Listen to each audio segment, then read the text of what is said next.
اعوذ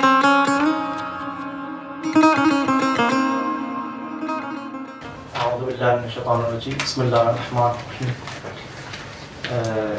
علمی نشست کا آغاز کیا جا رہا ہے۔ اس کا موضوع ہے حق اور تکلیف کا تصور، امام خامنئی کے سیاسی فلسفے۔ حق اور تکلیف وہ مضامین ہے، وہ مفاہیم ہے، وہ کانسیپٹ ہے جو اسلام میں بہت زیادہ استعمال ہوتے ہیں، اور قرآن میں بھی، روایت میں بھی انہیں ذکر کیا گیا ہے اور استعمال کیا گیا ہے۔ آج ہم فلسفے سیاسی، امام خامنئی اکبر معظم انقلاب کے فلسفے سیاسی میں اس مضمون کو ہم دیکھنا چاہ رہے ہیں کہ وہ حق اور تکلیف کے درمیان کس نسبت کو قائم کر رہے ہیں۔ کیا ان کے درمیان کوئی رابطہ، کوئی تعلق ہے بھی یا نہیں ہے؟ بیسیکلی ذہن میں یہ آتا ہے، جو سیکولر انسان ہوتا ہے اومانزم کے حوالے سے، اس کے ذہن میں یہ بات ہوتی ہے کہ اومانزم کا مطلب ہے انسان اپنا آپ کو محور قرار دے۔ اس کی یہ چاہت ہوتی ہے کہ میں اپنی مرضی سے زندگی گزاروں، مکمل طور پر آزادی چاہ رہا ہوتا ہے، کسی بھی قسم کوئی قید، کوئی بند، کوئی قانون، کوئی اس کو محدود کرنے والا نہ ہو، ہر قسم کی محدودیت سے آزاد۔ کون؟ جو اومانزم میں جو اپنا آپ کو دیکھ رہا ہے۔ اومانزم کے مقابل میں ہے خدا محوری۔ اومانزم یعنی انسان محور قرار پائے، ملاک قرار پائے کسی بھی چیز کا، اس کے مد مقابل میں ہے خدا محور قرار پائے، مرکز قرار پائے۔ انسان محوری میں جب انسان اپنے آپ کو محور قرار دے رہا ہے کہ میں ہی سب کچھ ہوں، اب میں نے ڈیسائیڈ کرنا ہے کہ میری آزادی کے کیا حدود ہیں، میں ہی اپنی آزادی کے حقوق کا تعین کروں گا، اور میری چاہت یہ ہے، میرا دل یہ چاہ رہا ہے کہ میں مکمل طور پر آزاد ہوں۔ اسلام آ کر میرے اوپر پابندیاں عائد کر رہا ہے، مجھے مکلف قرار دے رہا ہے، مجھے تکلیف میں ڈال رہا ہے، نماز مجھ سے پڑھوا رہا ہے، روزے رکھوا رہا ہے، حج پر بھیج رہا ہے، جہاد پر مجھے مجبور کر رہا ہے۔ تو اسلام تو مجھ پر ذمہ داریاں عائد کر رہا ہے، مجھ پر مجبوریاں عائد کر رہا ہے۔ تو یہ انسان کا اومانزم ہونا، یعنی انسان کا ملاک و محور قرار پانا، اس خدائی تکالیف کے مد مقابل نظر آ رہا ہوتا ہے۔ ہم اس کو سلیوشن کرنا چاہ رہے ہیں کہ کیا واقعی ایسا ہی ہے؟ کیا انسان جو آزادی طلب ہے، انسان جو حقوق اور رائٹس کو اپنے لیے چاہ رہا ہوتا ہے، کیا خدا آ کر انسان کی آزادی کو محدود کر رہا ہے؟ کیا خدا کی تکالیف اور انسان کی آزادی اور حقوق اور رائٹس کے درمیان کوئی ٹکراؤ پایا جا رہا ہے؟ رہبر معظم امام خامنئی اس حوالے سے اس بات کو اس نتیجے تک پہنچانا چاہ رہے کہ انسان کے حوالے سے جو انسان کی ذمہ داری انسان پر عائد ہو رہی ہے، نہ صرف یہ کہ انسان کے حقوق کو، انسان کے رائٹس کو، انسان کی آزادی کو محدود نہیں کر رہا، بلکہ انسان کو کمال کی منزل تک پہنچانے میں مددگار ثابت ہو۔ آئیے اس سلسلے کو ہم طے کرتے تاکہ اس نتیجے تک پہنچ سکیں۔ اس سے پہلے کہ ہم اس نتیجے تک پہنچے، ہم یہ جاننا چاہ رہے کہ انسان کے کیا حقوق ہے، انسان کی کیا لمٹس ہے، کیا انسان کی ذمہ داری ہے۔ اس آزادی کو جاننے کے لیے انسان پہلے اس کائنات کو پہچانے گا۔ اس کائنات کی پہچان پر مبتنی ہے انسان کی پہچان اور انسان کی آزادی کی پہچان۔ میں یہ جاننا چاہ رہا ہوں کہ میں کتنا محدود ہوں، کتنا آزاد ہوں۔ اس کو جاننے کے لیے مجھے اپنے آپ کو پہچاننا ضروری ہے۔ اس کو جاننے کے لیے میں نے اس پوری کائنات کو پہچاننا ضروری ہے۔ میں جب تک اس کائنات کو نہیں پہچانوں گا، اس کائنات کے اندر انسان کو نہیں پہچانوں گا، تب تک میں انسان کی آزادی کے حدود کا تعین بھی نہیں کر سکتا۔ کون سا انسان؟ وہ انسان جس انسان کے بارے میں خدا قرآن میں فرما رہا ہے کہ انسان کو خداوند متعال نے اس روئے زمین کا اشرف المخلوقات قرار دیا۔ وہ انسان جس کے بارے میں قرآن میں بیان فرمایا جا رہا ہے کہ لقد کرمنا بنی آدم، خداوند متعال نے انسان کو کرامت بخش دی۔ وہ انسان جس کے بارے میں قرآن مجید بیان فرما رہا ہے کہ انسان کو میں نے اس روئے زمین پر اپنا خلیفہ بنا کر بھیجا ہے۔ یہ اتنا عظیم انسان، اب اس عظیم ترین اس کائنات کی مخلوق کے بارے میں ہم فیصلہ کرنا چاہ رہے ہیں کہ یہ انسان اگر محدود ہے، اس کی آزادی کی حدود کیا ہے؟ اس کی آزادی کے حدود کو لگانے کے لیے ہم انسان کو پہچاننے کے محتاج ہیں، اور انسان کو پہچاننا اس کائنات کے پہچان پر مبتنی ہے۔ ہم انسان کو پہچانیں گے۔ کون انسان؟ وہ انسان جو اس کائنات کی عظیم ترین مخلوق ہے۔ اس انسان کو پہچان کر اس کائنات کی پہچان کے ذریعے سے اس انسان کے بارے میں فیصلے کرنے کے ہم قابل بنیں گے کہ ہم انسان کے بارے میں بتا سکیں گے کہ انسان کی آزادی کے کیا حدود ہیں۔ اب ہم انسان کو پہچاننے کے لیے کائنات کو پہچاننے کے محتاج قرار دیں۔ کائنات کو پہچاننے کے لیے ہم اس کائنات کے اندر کائنات کے حوالے سے اس بات کو پہچاننے کے محتاج ہے کہ یہ کائنات، یہ پورا نظام، یہ نظریہ کائنات مادی ہے یا مادے سے بالاتر الہی ہے۔ گو کہ ہماری پہچان کائنات کے بارے میں بھی علمیات پر مبتنی ہے۔ یعنی کیا علمیات؟ یعنی کیا علمیات؟ یعنی ہم جو ٹولز، جو ابزار، جو طریقہ اس کائنات کو پہچاننے کے لیے استعمال کر رہے اس پر مبتنی، جسے علمی اصطلاح میں کہا جاتا ہے ایپسٹمولوجی۔ ایپسٹمولوجی یعنی کسی بھی چیز کو، کسی بھی علم کو حاصل کرنے کے آپ کے پاس کیا ٹول ہے، کیا ابزار ہے، کیا طریقے ہیں، کس ذریعے سے آپ کسی بھی علم کو حاصل کر رہے ہوتے ہیں۔ کیا آپ کے پاس صرف اور صرف تجربے اور سائنس کے ذریعہ ہی ایک واحد ٹول ہے اس کائنات کو پہچاننے کا، اس کائنات کو پہچاننے کے ذریعے سے انسان کو پہچاننے کا، یا اس سے بڑھ کر اس کے علاوہ کوئی اور ذریعہ، کوئی اور ٹول بھی ہے ہمارے پاس کائنات کو پہچاننے کے لیے؟ نارملی جو سائنس میں استعمال کیا جاتا ہے وہ ٹول، وہ ذریعہ تجربی ہوتا ہے۔ ہم 5 سینسز کے ذریعے سے چیزوں کو پہچاننے کی کوشش کرتے ہیں۔ عمومی طور پر سائنسز میں یہی ہوتا ہے کہ ہم اپنے 5 سینسز کو استعمال کرتے ہیں تاکہ اس کائنات کی چیزوں کو پہچان سکیں۔ اس کے علاوہ کوئی اور ذریعہ ٹولز میں، لیبارٹریز میں، مختلف سائنسی علوم میں استعمال نہیں ہوتے چیزوں کو پہچاننے کے۔ جو ذریعہ، جو ٹول استعمال کیا جا رہا ہوتا ہے وہ یہی ذریعہ ہے۔ لیکن آپ اس حوالے سے بخوبی جانتے ہیں کہ تجربہ وہ ٹول ہے، وہ ذریعہ ہے جس کے اندر خطا کا چانس پایا جا رہا ہے۔ ایک بات، ایک تھیوری، ایک نظریہ آج پیش کرتے ہیں، ممکن ہے کہ سائنس کی ترقی کے بعد وہ تھیوری رد ہو جائے، وہ نظریہ رد ہو جائے۔ آپ بخوبی جانتے ہیں اس حوالے سے یونیورسٹیز میں بیٹھ کر جو علوم، جو نظریات بیان کیے جاتے ہیں وہ آج ایک نظریہ بیان کیا جاتا ہے، کل ہو سکتا ہے وہ نظریہ کوئی اور آ کے رد کر دے، بالکل جس طرح ایسا ہوا بھی ہے۔ 1901 میں جس بندے کو کیمسٹری کا نوبل پرائز دیا تھا کسی خاص نظریے کو پیش کرنے کی وجہ سے، اس کے ایگزیکٹلی 30 سال بعد اسی نظریے کو رد کرنے والے کو کیمسٹری کا اگلا نوبل پرائز دیا گیا۔ یعنی ایک سائنسی نظریے کو پیش کرنے پر ایک نوبل پرائز دیا گیا، اسی نظریے کو رد کرنے پر اگلا نوبل پرائز۔ اس کا کیا مطلب؟ اس کا مطلب ہے کہ سائنس میں ترقیات آ رہی ہوتی، جو نظریات آج پیش کیے جا رہے ہیں وہ عین ممکن ہے کہ آنے والے کل کے دن تبدیل ہو جائے اس میں۔ اب کیا ہم اپنی پہچان کو اس کائنات کے حوالے سے کیا سائنسی طریقے پر، کیا سائنسی ٹول اور ابزار پر یعنی تجربے پر منحصر کر سکتے ہیں؟ کیا ہم تجربے کے ذریعے سے اس کائنات کے حوالے سے پہچان حاصل کر سکتے ہیں یا نہیں؟ ہمیں ایک ایسے ٹول کی ضرورت ہے کہ جو 100% ٹول ہو، جس پر ذرہ برابر شک اور شبہے کی گنجائش نہ ہو، جس پر آپ مکمل طور پر بھروسہ کر سکیں۔ وہ ٹول کیا ہے؟ وہ طریقہ کیا ہے؟ وہ ذریعہ کیا ہے؟ وہ ٹول، وہ طریقہ، وہ ذریعہ جو بیان کیا جاتا ہے وہ انسانی عقل ہے۔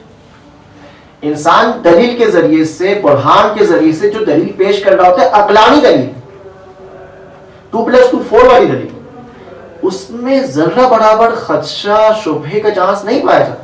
ایسا نہیں کہ آج آپ ایک بات کریں اور کل کو 2+2 5 ہو جائے, 100 سال بعد 2+2 6 ہو جائے. نہیں, آج جو آپ دلیل کے ساتھ بات بیان کر رہے ہیں وہ کل کو بھی وہی بات رہے گی, آئندہ 100 سال کے بعد بھی اس کے اندر کوئی تبدیلی نہیں آئے. کیوں؟ کیونکہ آپ کی بات 100% عقلی دلیل پر مبتنی, اس میں ذرہ برابر کوئی خدشہ کوئی شبہ نہیں آ رہا. کلیئر نہیں آتا؟ لیکن ایک ایسا مقام بھی ہے کہ خود عقل وہاں پر آ کر حیران ہو جاتا ہے. کیا ہم اپنی عقل سے مکمل طور پر اس کائنات کو 100% پہچان سکتے ہیں؟ کیا ہم اپنی عقل سے انسان کو مکمل طور پر پہچان سکتے ہیں؟ یقیناً میڈیکل سائنس کے ذریعے سے انسان کی ایک جسمانی پہچان, انسان کے جسم, انسان کے باڈی کی ایک حد تک پہچان حاصل کی جا سکتی, لیکن کیا ہم مکمل طور پر سائنس کے ذریعے سے, مکمل طور پر عقل کے ذریعے سے انسان کو, اس کائنات کو پہچان سکتے ہیں؟ کیا عقل میں اتنی صلاحیت ہے, اتنی سکت ہے, اتنی طاقت ہے کہ وہ ہمیں مکمل پہچان عطا کرے؟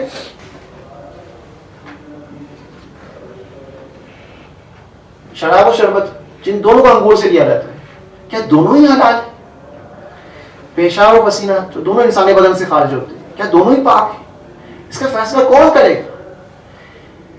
انسان اپنی عقل سے درک کر رہا ہوتا ہے, سمجھ رہا ہوتا ہے کہ میں خود سے, اپنی عقل سے ہر چیز کو نہیں پہچان سکتا. انسان یہ جانتا ہے کہ ہر چیز کو نہیں جانتا. انسان یہ سمجھ رہا ہے کہ ہر چیز کو نہیں سمجھ پا رہا.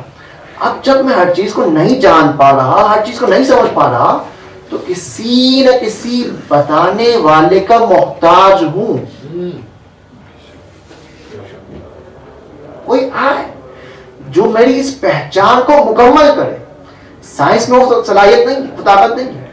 میری عقل میں وہ طاقت اور توانائی نہیں ہے کہ میں مکمل طور پر اپنے آپ کو پہچان سکوں, اس کائنات کو پہچان سکوں جس میں رہ رہا ہوں. لہٰذا میں کسی بتانے والے کا, پہنچانے والے کا, پہچان کروانے والے کا محتاج ہوں. وہ آئے اور مجھے اس کائنات کے بارے میں اور مجھے میرے بارے میں, میری انسانیت کے بارے میں پہچان کروائے کہ میں کون ہوں, میری کیا حقیقت ہے, میں اس کائنات میں کیا کر رہا ہوں, میرا اس کائنات کے ساتھ کیا رابطہ, کیا تعلق ہے, میں جانتا ہوں کہ نہیں جانتا, میں سمجھ رہا ہوں کہ ہر چیز کو میں خود سے نہیں سمجھ پا رہا. لہذا اب میں کسی بتانے والے کا, رہنمائی کرنے والے کا محتاج ہوں. کون کرے گا میری رہنمائی؟ وہی کر سکتا ہے جو مجھ سے زیادہ بہتر میرے بارے میں جانتا ہو. وہی آ کر بتائے گا کہ تم کون ہو, جس کائنات میں رہ رہے ہو وہ اس کائنات کی حقیقت کیا ہے, تمہارا اس کائنات میں کیا رول ہے, کیا کردار ہے, تم نے اس کائنات میں کس طریقے سے زندگی گزاری. میں ایک پہچان کے ذریعے سے زندگی گزار سکوں گا. میں ایک پہچان کے مطابق اپنی آزادی کے حدود کا تعین کر سکوں گا. اگر نہیں پہچانوں گا اپنے آپ کو, اگر نہیں پہچانوں گا اس کائنات کو, تو نہ اپنے آپ کو صحیح راستے پر چل سکوں گا, نہیں اس کائنات سے جس طریقے سے استفادہ کرنے کا, استعمال کرنے کا حق ہے وہ استعمال کر سکوں گا. لہذا میں ہر صورت میں کسی رہنمائی کرنے والے کا محتاج. کون کرے وہ رہنمائی؟ کون آ کر وہ پہچان کروائے گا, ایسی پہچان جو ٹھیک ہے 100% یقینی پہچان ہے, عقل وہاں تک نہیں پہنچ سکی. کون مجھے ایسی پہچان دے گا جو یقینی پہچان ہونے کے ساتھ ساتھ مکمل پہچان بھی ہو. صرف یقینی پہچان ہونا کافی نہیں ہے, عقل بھی ہمیں یقینی پہچان ادا کر رہی ہے, کافی نہیں ہے عقل. ہم اس کائنات کو مکمل طور پر جاننا چاہتے ہیں. کون پہچان کروائے گا؟ وہی جو اس کائنات کا خالق ہے، وہی جو ہمارا آپ کا خالق ہے. وہی زیادہ بہتر اس پہچان کو بیان کرنے کی، اس پہچان کو عطا کرنے کی صلاحیت رکھتا ہے. ہم ایک لاجیکلی طریقے کو، ایک اسلوب کو اپنا رہے اس پہچان کو حاصل کرنے کے. ڈائریکٹلی ہم نے اسٹارٹ خدا سے نہیں کیا، ہم نے اسٹارٹ اپنے آپ سے کیا کہ میں ہوں اس کائنات میں، میرا دل چاہ رہا ہے کہ میں مکمل طور پر آزاد رہوں. لیکن یہ بھی ناممکن ہے. اس روئے زمین پر کوئی ایسا کونا نہیں ہے، کوئی ایسی جگہ نہیں ہے جس میں انسان 100% اپنی مرضی کی زندگی گزار رہا ہو، 100% آزاد. اسلام کی بات نہیں کر رہے، مسلم کنٹریز کی بات نہیں کر رہے، غربی ممالک میں بھی جہاں پر آزادی کا نعرہ لگایا جا رہا ہے وہاں پر بھی وہ مکمل طور پر آزادی آپ کو نہیں دے رہے. نعرہ بے شک لگا رہے، وہاں پر بھی آپ کو ریڈ لائٹ پر کھڑا ہونا ہے، آپ ریڈ لائٹ وہاں پر بھی کراس نہیں کر سکتے. میرا تو دل چاہ رہا ہے کہ ہر چیز کو میں کراس کروں، مکمل آزادی میرے پاس. وہاں پر بھی جہاں آزادی کا نعرہ لگایا جا رہا ہے وہ بھی آپ کو 100% آزادی نہیں دے رہے. 100% جو آپ حق طلب کر رہے وہ بھی آپ کو نہیں دے رہے. اب جب یہ طے شدہ ہے کہ آپ کی آزادی کو لمٹس لگنی، اس کی حدود متعین ہونے، کون تعین کرے گا؟ میں خود سے تو نہیں کر سکتا، کیونکہ میں اپنے بارے میں وہ پہچان نہیں رکھتا، میں اس کائنات کے بارے میں وہ پہچان نہیں رکھتا. کون کرے گا تعین؟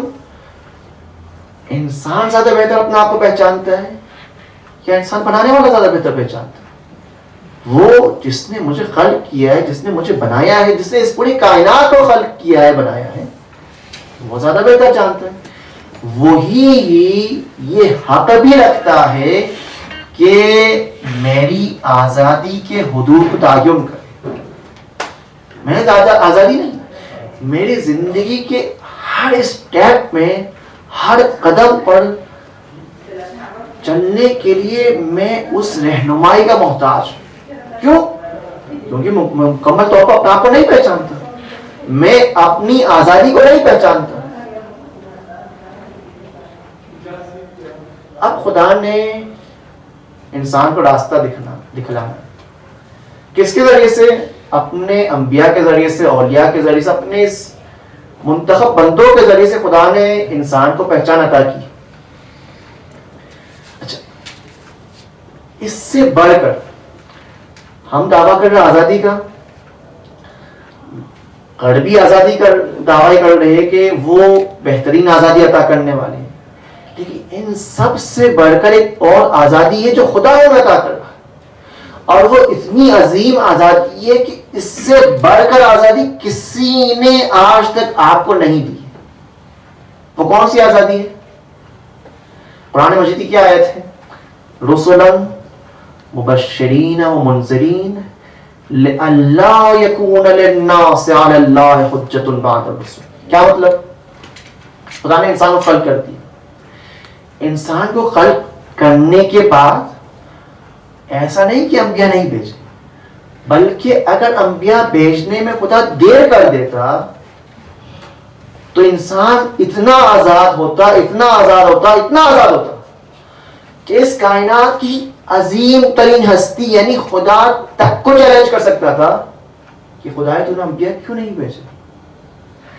جب میں نے اپنے آپ کو پہچانا، میں اپنی عقل سے ہر چیز کو نہیں جان سکتا، تو اے خدا تو مجھے پہچانتا تھا، تو جانتا تھا کہ اے انسان تو ہر چیز کو نہیں جانتا. اگر خدا انسان کی ہدایت کے لیے انبیاء نہ بھیجتا یا انبیاء بھیجنے میں دیر کر دیتا تو انسان اتنا صاحب اختیار تھا کہ خدا تک کو چیلنج کر سکتا تھا. خدا تو نے انبیاء کیوں نہیں بھیجے؟ رسولا مبشرین و منذرین. سورہ نساء کی آیت ہے، میں آپ کو آیت نمبر بتا دیتا ہوں. لئلا یکون للناس علی اللہ حجۃ بعد الرسل. خدا نے انبیاء بھیجے تاکہ انسان خدا پر احتجاج نہ کرے, خدا پر سوالی نشان نہ اٹھائے, خدا کو چیلنج نہ کرے کہ خدا تو نے انبیاء کیوں نہیں بھیجا. لہذا انسان کی پہچان, انسان کی اس کائنات کے حوالے سے پہچان خدا ہمیں بتا رہا ہے کس کے ذریعے سے؟ انبیاء کے ذریعے سے. یہ وہ پہچان ہے انبیاء کی عطا کردہ پہچان. یہ وہ پہچان ہے جو مکمل طور پر انسان کے رائٹس کو بیان کر رہی ہے, انسان کے رائٹس کے مطابق انسان کی ذمہ داریوں کو بیان کر رہی ہے کہ انسان پر کیا ذمہ داریاں عائد ہو رہی ہیں, انسان پر کیا چیزیں انسان مکلف ہو رہا ہے, انسان کے اوپر تکلیف عائد ہو رہا ہے. تو انسان اپنے حقوق, رائٹس اور obbligations, تکالیف کا تعین اس بتانے والے سے کرے گا جو ہم سے زیادہ, جو انسان سے زیادہ انسان کے بارے میں جانتا بھی ہے, نہ صرف اتنا بلکہ ہم سے زیادہ ہم پر مہربان بھی ہے.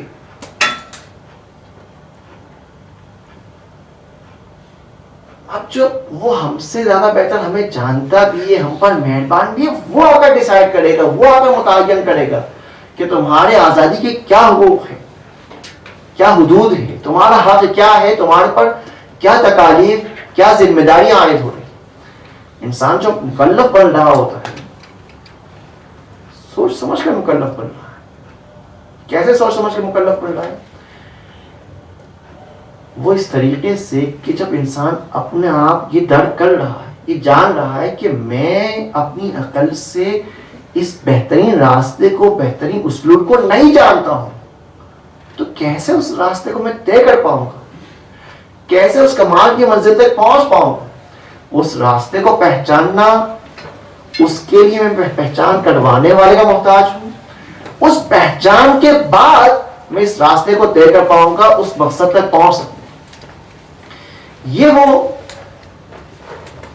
رابطہ ہے حق اور تکلیف کے درمیان کہ جس سے رہبر معظم بیان فرمایا کہ کبھی بھی انسان کے حقوق, انسان کے رائٹس, انسان کی تکالیف سے جدا نہیں, چاہے وہ انسان کی انڈیویجول لائف میں ہو, چاہے وہ انسان کی سوشل لائف میں.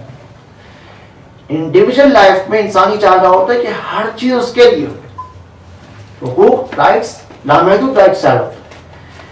اس لامحدود رائٹس کا یہ مطلب ہے کہ میں ہر چیز کو اپنے لیے چاہ کر دوسروں کے حقوق کی تزیح کروں, دوسروں کے حقوق ضائع کروں,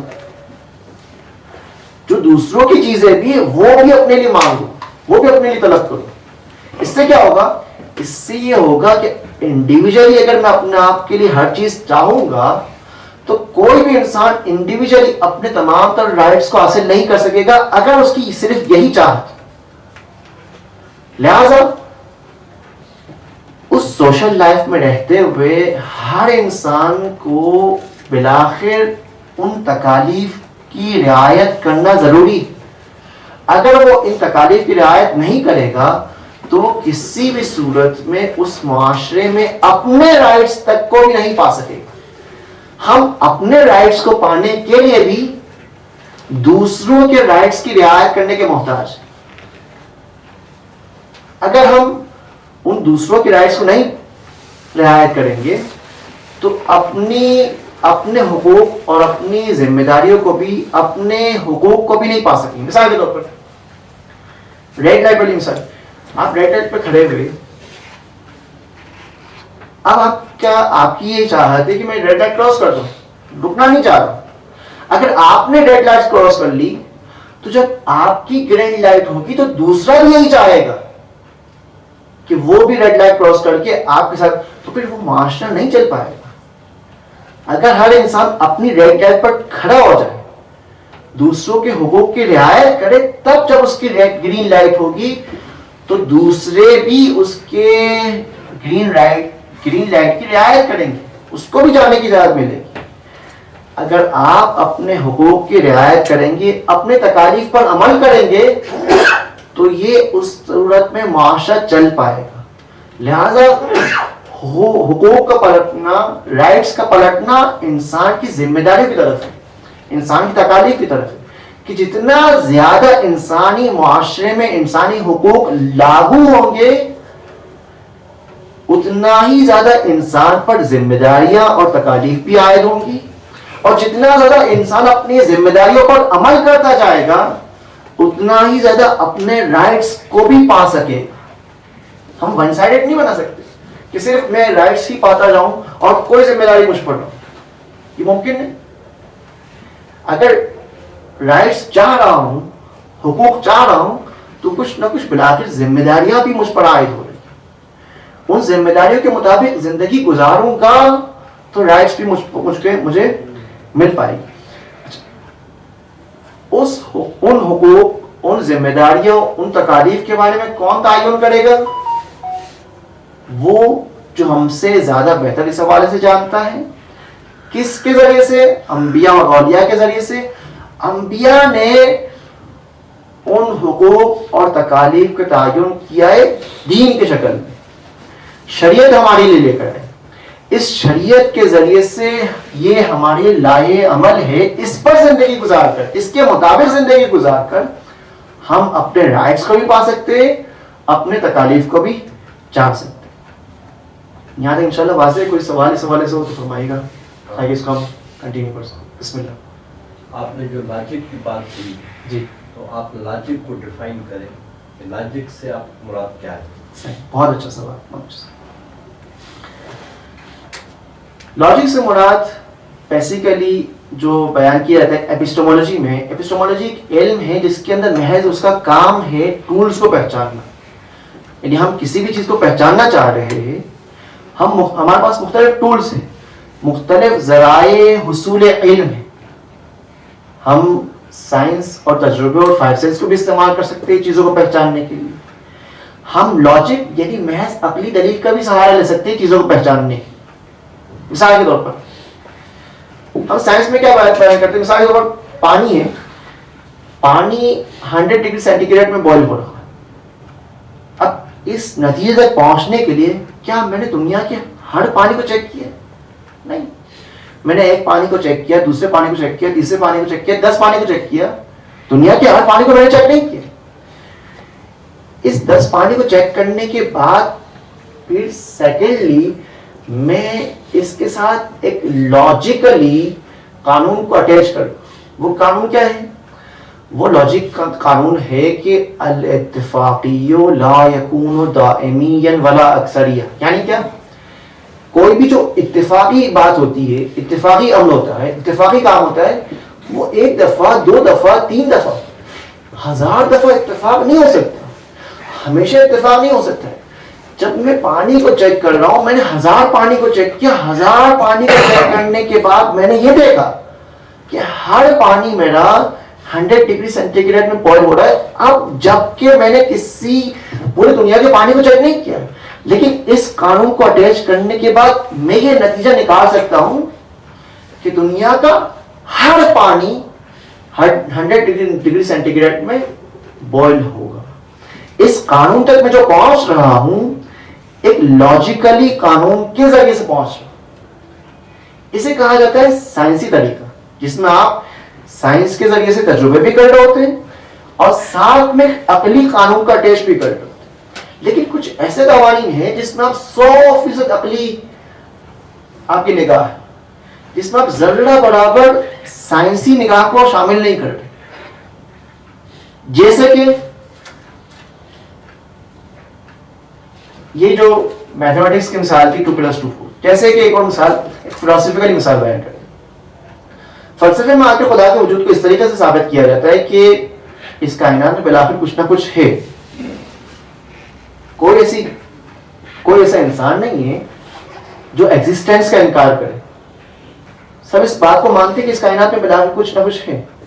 اب جو چیز ہے یا خدا ہے یا خدا کا محتاج ہے۔ اگر خدا ہے تو ہم نے خدا کو ثابت کر لیا، اور اگر خدا کا محتاج ہے تو یہ خدا کے محتاج ہونے والوں کا سلسلہ کہاں تک جائے گا؟ کیا انلمیٹڈ تک اس طرح یہ سلسلہ آگے بڑھتا جائے گا یا یہ سلسلہ کہیں جا کے رکے گا؟ جہاں پر یہ سلسلہ جا کر رک رہا ہے وہ ایک ایسی ذات ہے جو خود دوسروں کی خالق ہے اور اس کو کسی نے خلق نہیں کیا، اس کے ذریعے سے ہم خدا کو ثابت کریں. یہ ایک اور مثال ملاحظہ کریں. ہم اس کائنات کے بارے میں بتاتے ہیں کہ کائنات کا نظام منظم نظام ہے، یہ پہلا مقدمہ. دوسرا مقدمہ یہ کہ ہر منظم چیز کے لیے کسی ناظم کا ہونا ضروری ہے. یہ عقلی لاجیکلی مقدمہ ہے. اس میں آپ سائنس کو تجربے کو استعمال نہیں کر لیں. ان تو مقدمات سے نتیجے کیا نکالیں گے آپ؟ پہلا مقدمہ آپ کا یہ کہ اس کائنات کا نظام منظم ہے. دوسرا مقدمہ یہ کہ ہر منظم چیز کے لیے ناظم کا ہونا ضروری ہے. تو اس سے نتیجہ کیا نکلے گا؟ اس سے نتیجہ نکلے گا کہ اس کائنات کا نظام جو کہ منظم ہے، اس کائنات کے نظام کے لیے بھی کسی ناظم کا ہونا ضروری ہے. کہ جو ایٹ آپ نے نتیجہ عکس کیا ہے یہ آپ کا لاجیکل نتیجہ ہے. لاجیکل نتیجہ کیا مطلب؟ یہ ایسا نہیں کہ آج آپ یہ بات کر رہے کل کو آپ کی یہ بات تبدیل ہو جائے، کیونکہ آپ کے مقدمات لاجیکل مقدمات ہے. آپ کا یہ نتیجہ بھی لاجیکل نتیجہ ہے. یہ نتیجہ آج اس سے مخصوص نہیں ہے کہ آج آپ نے یہ بات کی کل کو ہو سکتا ہے 10 سال بعد یہ بات تبدیل ہو جائے، 100 سال بعد یہ بات تبدیل ہو جائے. نہیں. ہاں سائنسی اگر کوئی بات ہوتی، سائنسی کوئی نظریہ ہوتا، سائنسی کوئی تھیوری ہوتی تو وہ آج ایک بات کرتے، ممکن ہے کہ سائنسی ترقی کے بعد اس بات میں تبدیلی آئے. لیکن جو لاجیکلی نظریات ہے کیونکہ اس کا بیس لاجک پر ہے، اس لاجیکلی نظریات کے مطابق آپ ایک نظریے کو پیش کر سکتے ہیں. ایسا نظریہ جو زمان کے گزرنے سے، زمین کے تبدیل ہو جانے سے اس نظریے میں تبدیلی نہیں آئے گی. جیسے کہ علم نجوم میں ہم آ کر 8 سے 100 سال بعد کے لیے ہم یہ پہچان سکتے ہیں کہ کس وقت چاند گرہن ہوگا کہ کس وقت سورج گرہن ہوگا. ابھی سورج گرہن ہوا نہیں ہے، چاند گرہن ہوا نہیں ہے، لیکن اس سائنٹیفکلی اس آلے اور ابزار سے میں یہ اندازہ لگا سکتا ہوں کہ چاند گرہن کب ہوگا اور سورج گرہن کب ہوگا، یا چاند گرہن کب ہوا تھا اور سورج گرہن کب ہوا تھا 8 سے 100 سال پہلے، 8 سے 1000 سال پہلے. کیسے ممکن ہے کہ جو علم بیان کیا جا رہا ہے، علم نجوم بیان کر رہا ہے، کوئی بھی نالج ہمیں دے رہا ہے، یہ نالج کیوں زمین اور زمان سے بالاتر ہے؟ کیونکہ لاجیکل ہے. اگر سائنٹیفکلی ہوتا تو اس کے اندر تبدیلی کا چانس ہی پایا جاتا، لیکن کیونکہ یہ نظریہ لاجیکل نظریہ ہے لہذا اس کے اندر کسی قسم کی کوئی تبدیلی نہیں آ رہی. آج سے 100 سال قبل کے بارے میں آپ تھیوریز پیش کر سکتے ہیں، آج اس سے 1000 سال بعد کی آپ تھیوریز پیش کر سکتے ہیں. جیسے میتھمیٹیکلی 2+2 4 آ رہا ہے. یہ 2+2 4 ایسا نہیں کہ صرف آج کے اس زمانے سے مخصوص ہے. 1000 سال پہلے بھی 2+2 4 تھا، 1000 سال بعد بھی 2+2 4 رہے گا. تو یہ جو لاجیکلی سینٹنسز ہوتے، نظریات ہوتے، اس کا محدودہ محصور اس خاص زمین اور زمان سے نہیں ہے بلکہ وہ زمین و زمان سے بالاتر ہوتے ہیں. واضح ہو چکا ہے. ایک لائن میں اگر یہ سمجھوں لاجک مینس دلیل، جی یہ صحیح ہے. صحیح ہے. دلیل کی بھی قسمیں ہیں. دلیل آپ کی تجربی ہو سکتی ہے، سائنسی ہو سکتی ہے. ہاں اس میں اس لیے بیان کر رہے کہ تجربی دلیل کے ذریعے سے آپ حتمی نتیجے تک نہیں پہنچ سکتے. تجربی دلیل میں کیونکہ شک و شبہے کا امکان پایا جا رہا ہے لہذا آپ یقینی نتائج تک نہیں پہنچ سکتے. آپ اس تجربی دلیل کو میڈیکل سائنس میں استعمال کر دیں، آپ اس تجربی دلیل کو دوسرے سائنسی تجربی علوم میں استعمال کر دیں، اس کے ذریعے سے جو نتیجہ آپ پہنچ رہے وہ یقینی نہیں ہو سکتا. ممکن ہے وہ نتیجہ آج آپ کے لیے ایکسیپٹیبل ہو، لیکن این ممکن ہے کہ ٹائم کے گزرنے سے اس نتیجے پر بھی شک و شبہ خدشہ کیا جا سکے.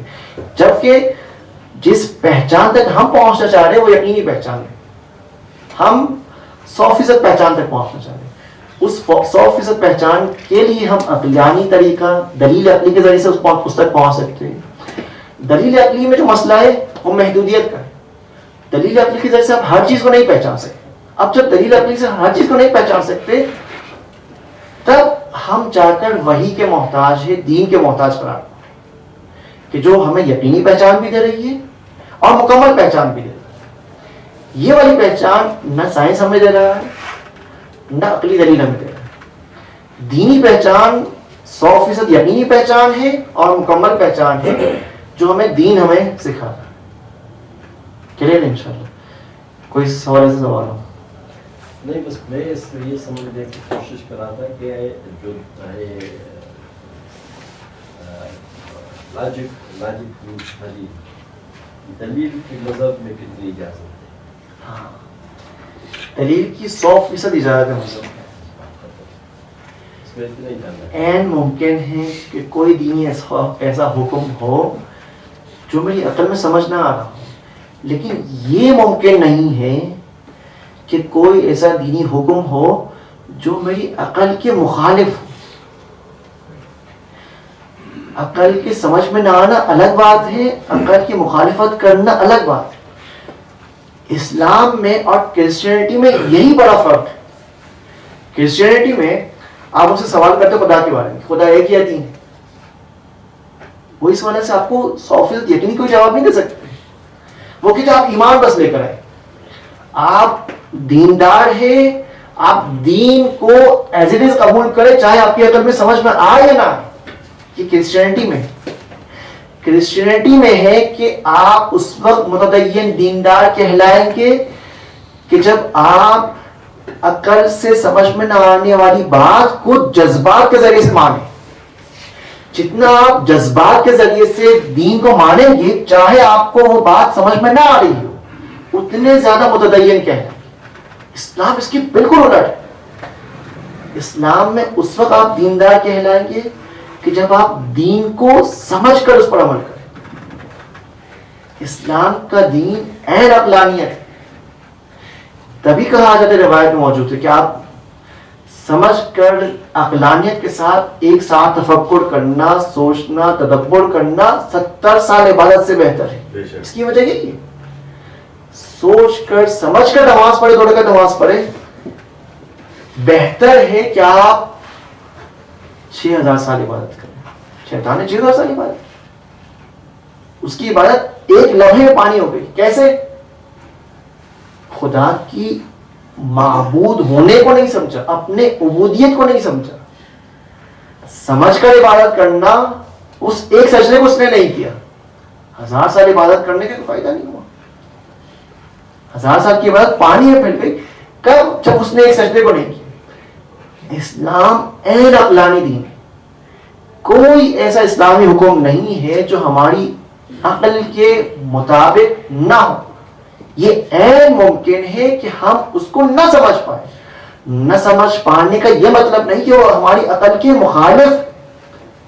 اصطلاح میں سے کہا جاتا ہے دین عقل ستیز نہیں ہے، عقل گریز ہے. دین کے بارے میں بات بیان کی جاتی کہ دین کے احکامات کو انسانی اپنی عقل سے سمجھ سکتا ہے اور انسانی عقل دینی احکامات جاری کر سکتی ہے. انسانی عقل دینی احکامات جاری نہیں کر سکتی. انسانی عقل دینی احکامات محض سمجھ سکتی. دین انسان اپنی عقل سے نہیں بناتا. دین خدا نے بنا کے دے دیا ہمیں. ہم اپنی عقل سے روایت کے ذریعے سے، قال زرارہ و ابو بصیر کے ذریعے سے، نقل کے ذریعے سے دین کو سمجھنے کی کوشش کرتے. آیت الجوادی ہماری ایک خوبصورت جملہ ہے کہ دین وحی سراج ہے اور عقل اور نقل حضرت ہے. دین اور وحی سراج ہے اور عقل اور نقل سراج ہے. سراج کا مطلب کیا ہے؟ چراغ. اس سراج کو، اس راستے پر روشنی ڈالنے کے لیے ہم عقل کا سہارا لے رہے، نقل کا سہارا لے رہے. لیکن راستے کو ہم خود سے نہیں بنا رہے. راستہ خدا نے بنا کے ہمیں متعین کر کے دے دیے کہ یہ تمہارا راستہ ہے، تم نے اس راستے کو طے کرنا ہے. اس راستے کو سمجھنے کے لیے ہم عقل کا سہارا لے رہے، نقل کا سہارا لے رہے. نقل سے مراد قال صادق و قال باقر علیہ السلام نہیں ہے، جو فرامین علیہ السلام نے بیان فرمائے، جو قرآن نے بیان کیا، یہ عین دین ہے. ہم اس دین کو سمجھنے کے لیے راویان احادیث کے پاس جا رہے، قال زرارہ اور ابو بصیر کے پاس جا رہے. وہ آ کر ہمیں معصومین کے فرامین کو اب تک پہنچا رہے، بالکل جس طرح ہم اس نقل زرارہ اور ابو بصیر کے ذریعے سے دین کو پہچان رہے ہیں، بالکل اسی طرح ہم عقلی دلیل کے ذریعے سے بھی دین کو پہچان رہے ہیں۔ دین نے آ کر ہم سے کہہ دیا کہ نماز واجب ہے، اور نماز کے لیے مقدمہ ہے وضو۔ وضو کے بارے میں دین نے نہیں کہا کہ وضو بھی واجب ہے، ہم وضو کے واجب ہونے کو عقلی دلیل سے مان رہے کہ ممکن نہیں کہ کوئی چیز واجب ہو اور اس کا مقدمہ واجب نہ ہو۔ اگر نماز واجب ہے تو اس کا مقدمہ جو کہ وضو ہے وہ بھی واجب ہے۔ الگ سے وضو کے لیے روایت نہیں ہے کہ وضو بھی واجب نہیں، بلکہ ہم دین کی طرف جو جا رہے ہیں، ہمارا پہلا اسٹیپ، پہلا قدم دین کی طرف عقل کے ذریعے سے۔ یہ عقل ہے، ابھی آپ کی خدمت بات ہے، یہ عقل ہے جو ہمیں یہ بات بتلا رہی ہے کہ تم اپنی عقل سے ہر چیز کو نہیں پہچان سکتے۔ اب جب میں اپنی عقل سے ہر چیز کو نہیں پہچان سکتا تو لامحالہ میں دین کا محتاج ہوں، لامحالہ میں وحی کا محتاج ہوں۔ وہی آ کر مجھے مکمل طور پر اس کائنات کی پہچان کروائے گی، مکمل طور پر میری پہچان کروائے گی، مکمل طور پر میرا اس کائنات کے ساتھ رابطہ، تعلق، کنیکشن کے حوالے سے پہچان کروائے گی۔ لہذا میں ڈائریکٹلی اسٹارٹ دین سے نہیں کرتا، اسٹارٹ میرا عقل سے ہی ہے۔ یہ بات کہ مجھے دین کی ضرورت ہے، یہ ڈیسیجن میری عقل لے رہی ہے۔ ممکن نہیں کہ کوئی شخص اسٹارٹ ہی دین سے کرے، تب ہی تو چاہے انسان مسلمان گھرانے پیدا ہو، چاہے نان مسلم گھرانے پیدا ہو، ہر انسان کی ذمہ داری ہے کہ وہ خدا کو اگر مان رہا ہے، خدا کے دین کو مان رہا ہے، تو اس خدا کو ماننے میں تکلیف نہیں کر سکتا۔ خدا کو ماننے کے لیے اس نے عقلی دلیل قائم کرنی۔ آپ سب توضیح مسائل پڑھے ہوئے، توضیح مسائل میں اس کا پہلا پیج، پہلا مسئلہ، پہلی لائن، پہلا جملہ یہی بیان کیا ہے کہ اصول دین کو از روئے بصیرت جاننا ضروری ہے۔ اصول دین میں تکلیف نہیں ہو سکتی، خدا کو پہچاننے میں تکلیف نہیں ہو سکتی۔ میں اپنی عقل سے خدا کو پہچاننے کا آغاز کرتا ہوں، خدا کو پہچاننے کے بعد خدا کے بتائے ہوئے راستے، خدا کے بھیجے ہوئے رہنما، انبیاء، رسول، اولیاء کو مانتا ہوں۔ اب چونکہ خدا نے مجھ سے کہا ہے کہ تم ان کی بات مانو، اس کے بعد میں تکلیف کرنا اسٹارٹ کرتا ہوں۔ تب سے میں انبیاء کی بات ماننا، اولیاء کی بات ماننا، اماموں کی بات ماننے کو اسٹارٹ کرتا ہوں۔ یہ ایسا نہیں کہ میں پیدا ہوتے ہی انسان انبیاء کی بات ماننا شروع کر دیا، قرآن پڑھنا شروع ہو جائے، نہیں۔ قرآن کی طرف رجوع کرنے کے بارے میں کس نے مجھ سے کہا؟ کس نے مجھ سے کہا کہ اگر تم اس سے متمسک ہو جاؤ تو کبھی بھی گمراہ نہیں ہو؟ میں اپنی عقل سے اس بات تک پہنچا کہ ہاں خدا ہے، خدا کے نبی ہے، رسول ہے، ولی ہے، ان کے ذریعے سے میں اس خدائی راستے کو پہچان سکتا ہوں۔ اب میری ذمہ داری بنی، اب میری عقل جس نے خدا کو میرے لیے ثابت کیا، وہی عقل آ کے مجھ سے کہہ رہی کہ تم اس خدائی راستے پر چلنے کے لیے ان کی اطاعت کرو۔ وہ بات جو پچھلے سیشن میں ڈاکٹر بیزادیان نے آپ سے بیان کی کہ ہم خدا کو پہچاننا چاہتے ہیں، لیکن خدا کو پہچاننا اس لیے نہیں ہے کہ ہمیں جنت نصیب ہو جائے یا ہم جہنم کے عذاب سے بچ جائے۔ بس آخری پوائنٹ کیونکہ اذان کا وقت ہو چکا ہے۔ حضرت ابراہیم نے جب خدا کا پہچان کروانا چاہا اپنے قوم کو، آپ کو قصہ سنا ہوا ہے، تو پہلے چاند کی پرستش شروع کی، پھر سورج کی۔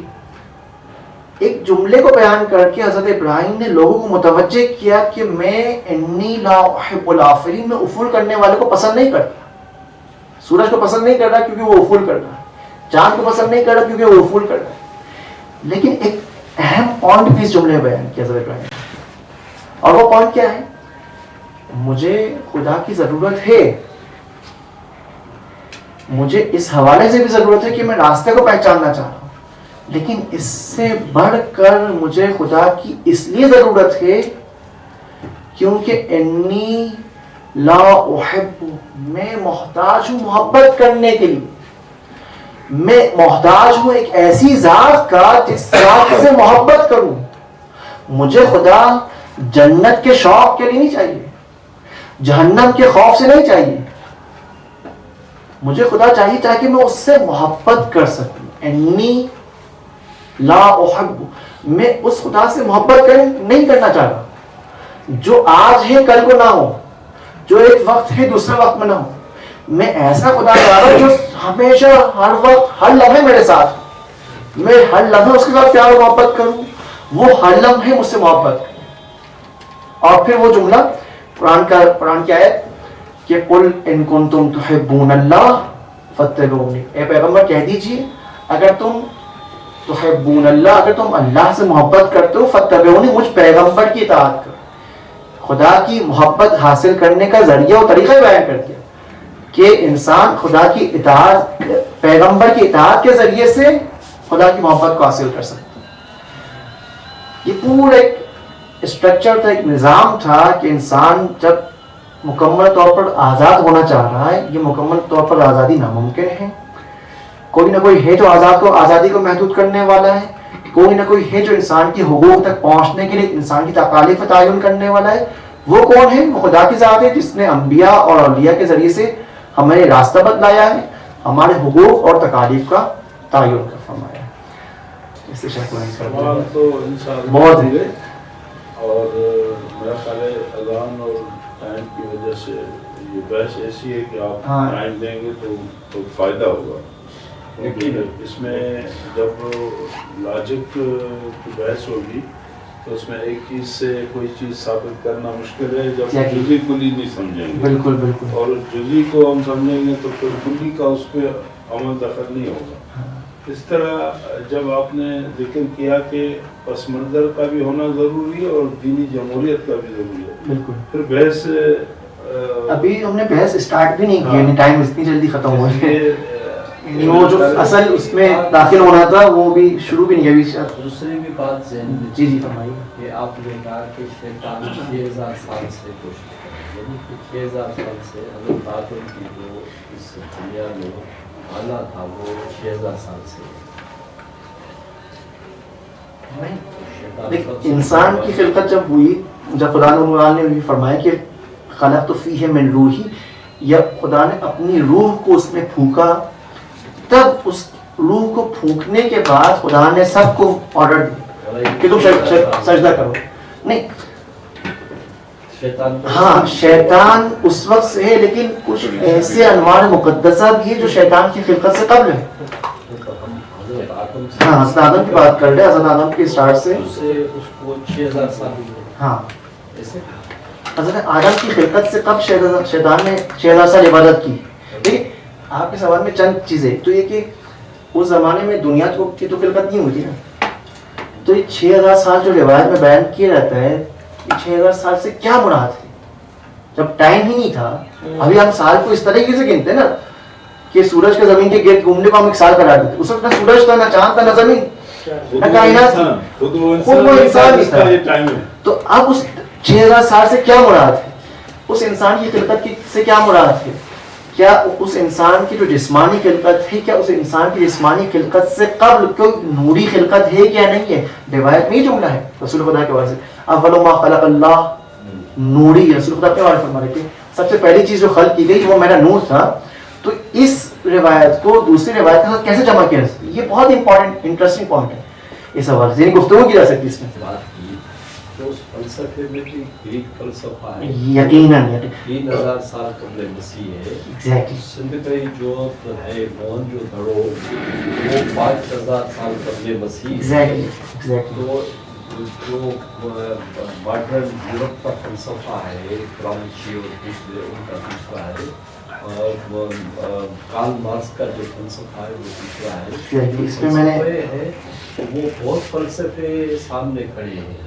میں صرف ایک پوائنٹ بیان کروں. حضرت مسیح موعود ایک بات بیان فرماتے ہیں کہ جہاں پر غربیوں نے استعمال کیا, یعنی ہر چیز کو اپنے جہاں اپنی ہر چیز کو اپنے نہیں چاہتے کہ ہر چیز دنیا کی ہماری, وہ دوسرے ملکوں پر تجاوز کرتے اور اپنی چیزوں کو اپنے لیے مانگتے ہیں. وہاں پر ان کا ایک علمی استعمال بھی. علمی استعمال کیسے, انہوں نے علم کے آغاز کو بھی اپنے سے منسوخ کر دیا کہ علم کا آغاز گریک سے ہوا ہے، یونان سے ہوا، سقراط اور افلاطون اور ارسطو سے ہوا. جبکہ اگر دیکھا جائے جس طرح آپ نے فرمایا، اگر دیکھا جائے تو یہ سقراط، افلاطون اور ارسطو حضرت عیسیٰ مسیح کی ولادت سے 4-5 سال قبل کی بات ہے. اس سے کئی ہزار سال قبل، حضرت عیسیٰ مسیح کی ولادت سے کئی ہزار سال قبل تہذیب و تمدن موجود تھے، ایران کے، ہند کے اس زمانے کے، چائنا کے اس زمانے کے. تو ایسا نہیں کہ علم کا آغاز وہاں سے ہوا، علم کا آغاز تو ہم سے ہوا ہے، یعنی انڈیا سے ہوا ہے، ایران سے ہوا ہے، سندھ سے ہوا ہے. ہم کراچی والے بھی سندھی ہیں، تو سندھ ہم صحیح پھر خیر مسئلہ نہیں ہے. آپ پنجاب پہ نہ لے جائیں، پنجاب کی سندھ وہی بات. اس زمانے کا انڈیا، اس زمانے کا انڈیا، اس زمانے کا چائنا، اس زمانے کا ایران، جس میں افغانستان اور تاجکستان، تہذیب و تمدن کا آغاز تو ہم سے ہے. ہم یہ کلیم کرتے ہیں کہ ایران کا سیرستان سے لے کر عراق کے میران باٹی سے لے کر راجستھان، بڑودہ، احمد آباد، آزاد کشمیر تک، یہ بالکل ایسا ہے. اس تاریخ پر فخر کرنا چاہیے.